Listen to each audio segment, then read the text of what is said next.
Kritikan atas pernyataan Jokowi yang menyebut presiden boleh ikut berkampanye dan memihak juga datang dari Yusuf Kala.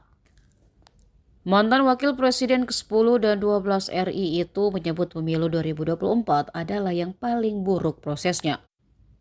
JK menyebut awalnya Pilpres atau pemilu 2024 terlihat demokratis, tapi nyatanya masih ada saja intimidasi yang diterima pasangan Capres dan Cawapres tertentu. Tak hanya itu, JK menilai pemilu kali ini dilaksanakan dengan tidak adil karena ada keberpihakan. JK kemudian membahas soal perbedaan proses pemilu 2024 dengan pemilu pada Orde Baru yang dipimpin oleh Presiden kedua RI Soeharto. JK menilai pada masa Orde Baru memang pemilu tidak berlangsung secara tidak adil. Namun baginya, cara-cara yang dilakukan pada Orde Baru tidak dengan mengintimidasi. Mantan Wapres dari SBY dan Jokowi ini pun menyinggung soal proses pencalonan Wali Kota Solo Gibran Rakabuming Raka sebagai Cawapres. JK tak mempermasalahkan status Gibran sebagai anak Presiden Jokowi yang maju Pilpres. Namun JK mempermasalahkan cara Gibran untuk jadi Cawapres hingga menabrak konstitusi. Karena bagi JK, jika prosesnya salah, maka hasilnya akan salah juga.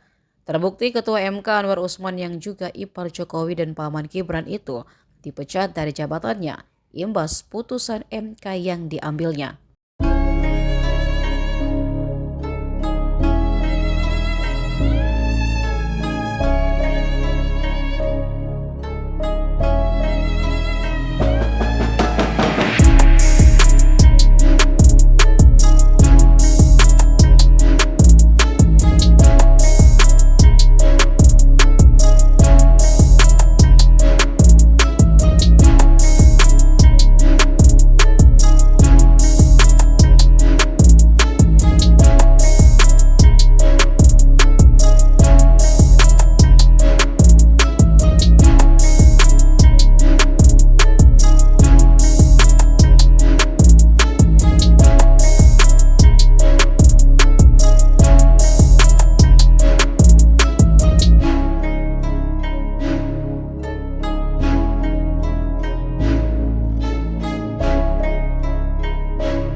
Download Tribun X sekarang, menghadirkan lokal menjadi Indonesia.